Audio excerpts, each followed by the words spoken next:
Hey guys, today's video is something I've never shared before. It sounds crazy, maybe even unbelievable, but it happened. It's not just a ghost story. It's a love story about me and someone who doesn't exactly live in this world anymore. So if you're ready to believe in love beyond life, here's my story. Last year, I moved into my grandmother's old cottage in the hills after she passed away. It was small, quiet, and kind of peaceful. But something always felt watched, not scary. Just aware.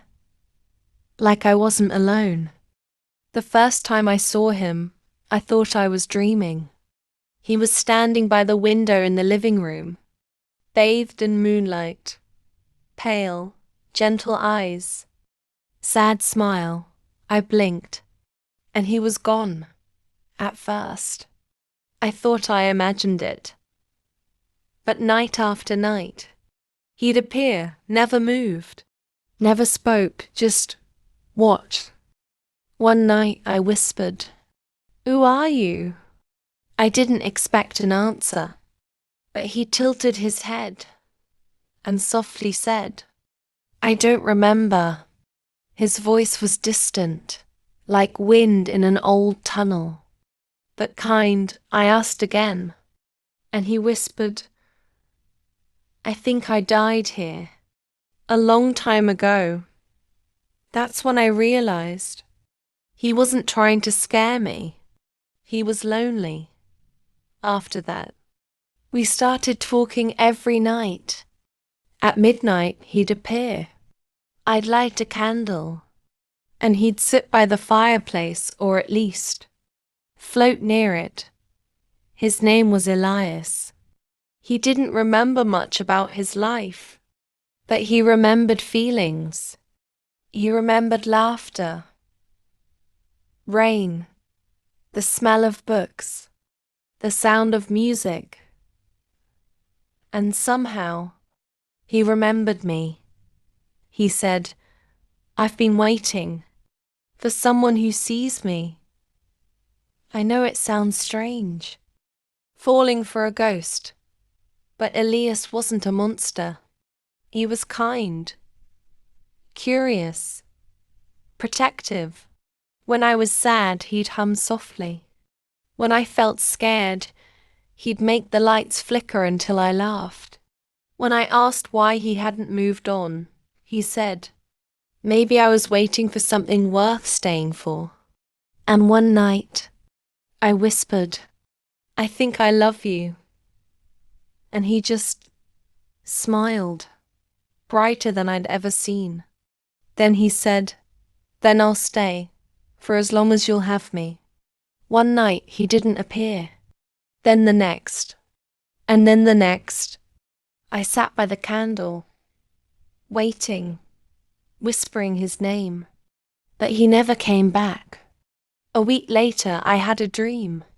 He was standing by the window again, the first place I saw him. He said, "You gave me peace. That's what I needed. I can rest now. Thank you for loving me." And just like that, he was gone. After his last goodbye, I started digging. Not out of obsession, but love. I wanted to know who he was before the sadness, before the silence. I found records in the town archive, old letters, newspaper scraps, a photo of a boy by the fireplace, his name, Elias Moore, born 1938, died 1957. He was 19, an only child, kind, quiet, loved reading poetry, playing the violin. People said he was the kind of boy who helped stray cats and brought flowers to neighbors, but he died in this very house. One stormy winter night, there was a fire. Lightning struck the chimney. The attic caught first. Everyone thought the house was empty, but Elias had come home early. He'd stayed behind to look for something. Something precious, this, the locket. It belonged to his mother, who had passed away a year before. He always kept it close, but that night, he'd left it by the fireplace. When the fire started, he could have run.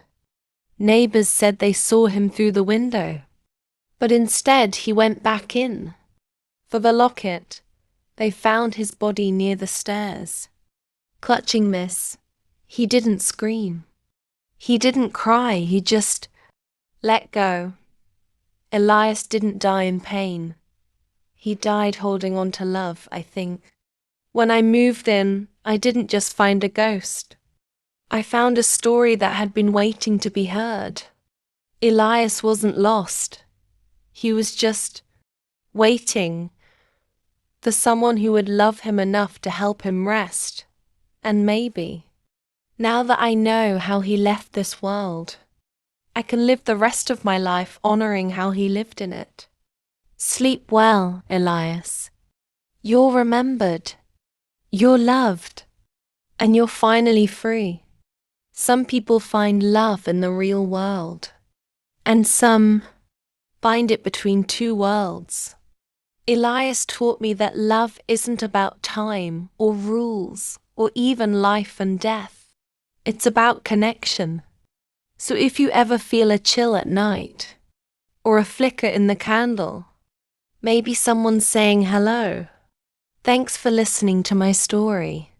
If you believe in ghost love, or you've ever felt something strange but beautiful, drop a heart in the comments. And remember, love never dies.